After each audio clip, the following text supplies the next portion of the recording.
গরমে কিন্তু অনেক জায়গাতে দেখা যায় লুজ মোশন বা পেট খারাপের একটা বিষয় থাকে, এই কারণগুলো কি থাকে এবং সেই সাথে আমরা কিভাবে আসলে কি খাবার দাবার খেতে ঠিক রাখতে পারি বা অন্য কোন ট্রিটমেন্ট নিতে হবে কিনা এই বিষয়ে যদি একটু আমাদের সাথে শেয়ার করেন। ধন্যবাদ। তোমার খুব ব্যবহারিক একটা প্রশ্ন, অতি গুরুত্বপূর্ণ। যে গরমের সময় কিন্তু আমার লুজ মোশন হয়ে থাকে অনেক সময়। ব্যাপারটা হচ্ছে এই ব্যাপারে অনেক সচেতন হতে হবে। গরমের সময় খাওয়া দাওয়ার ব্যাপারে অনেক সচেতন হতে হবে। এই কারণে যে গরম যখন হয়, বডি যখন হিটেড হয়ে পড়ে, তখন কিন্তু বডির মেটাবলিক যেগুলো অ্যাক্টিভিটিটা কিন্তু অনেক দুর্বল হয়ে যায়। সুতরাং আমি খাওয়া দাওয়া খেতে হবে কি যেগুলো সহজ পাচ্য খাওয়া দাওয়া। এই গরমের মাঝে যদি আপনি তেহারি, বিরিয়ানি, কাচ্চি এগুলো খান, তাহলে তো এগুলো পেট সইবে না, বডি সইবে না। সুতরাং এগুলো এই ধরনের খাওয়া থেকে দূরে থাকতে হবে।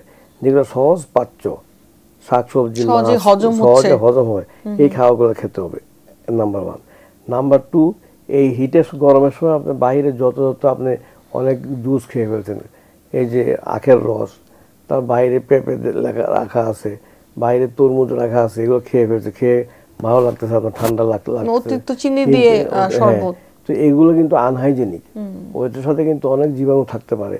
এগুলোর সাথে জীবাণু চলে গেছে পেটে, তারপর আপনার লুজ মোশন হতে থাকে। এগুলো খাওয়া দাওয়া ব্যাপার সব কিছুতে আপনার সচেতন, এগুলো খাচ্ছেন না, তারপরেও লুজ মোশন হতে পারে। কেন হতে পারে?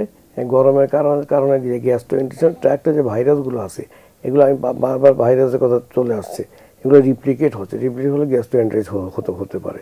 সুতরাং খাওয়া দাওয়ার ব্যাপারে গরমের সময় খাওয়া দাওয়ার ব্যাপারে সচেতন থাকতে হবে।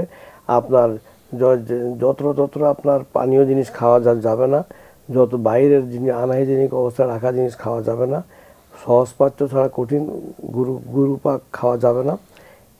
আর আরেকটা জিনিস ইম্পর্টেন্ট, আপনার গরম থেকে আপনার বাসায় এসে গরমের মাঝে ফ্রিজটা খুলে গদ করে 2 গ্লাস ফ্রিজে ঠান্ডা পানি খেয়ে ফেললেন, এইটা করা যাবে না। বাইরে থেকে এসে গরম লাগছে, আপনি সরাসরি শাওয়ারে চলে গেলেন, গোসল করে ফেলেন, এইটা করা যাবে না। বাসায় এসে একটু বিশ্রাম নেন, একটু অ্যাডজাস্ট হন, তারপর আস্তে আস্তে আপনি পানি খাওয়া যা করার তাই করেন। সুতরাং এখানে সচেতনতাই আসলে, আমরা যে এত কথা টেলিভিশনে বলি, প্রায় সব কথাতে কিন্তু একটা শব্দ চলে আসে যে সচেতনতা। Awareness very important.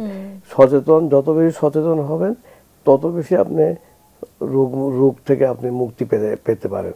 সুতরাং এই হচ্ছে এই গরমে এইভাবে অ্যান্টারাইটিস হতে পারে।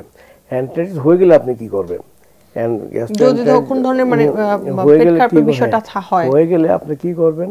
আপনি খাওয়া দাওয়ার ব্যাপারে সচেতন হয়ে যাবেন, নাম্বার 1। অ্যান্টারাইটিস হলে পরে কি হয়? শরীর থেকে পানি অংশ চলে যাচ্ছে, এই পানিটা আপনি রিপ্লেস করবেন।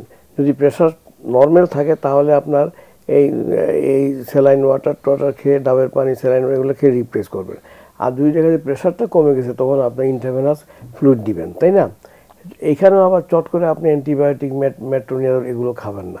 এগুলো খাবেন কখন? যখন রেজিস্টার্ড ফিজিশিয়ান যখন প্রেসক্রাইব করবেন, তখনই এগুলো খাবেন। আর লুজ মোশনটাকে বন্ধ করে দেওয়ার জন্য কিছু ওষুধ আছে, ওগুলো খাবেন না। দেখা যাবে যে লুজ মোশনটা আপনার যদি রিপ্লেসমেন্টে থাকেন, 1-2 দিন পরে লুজ মোশনটা চলে যাবে।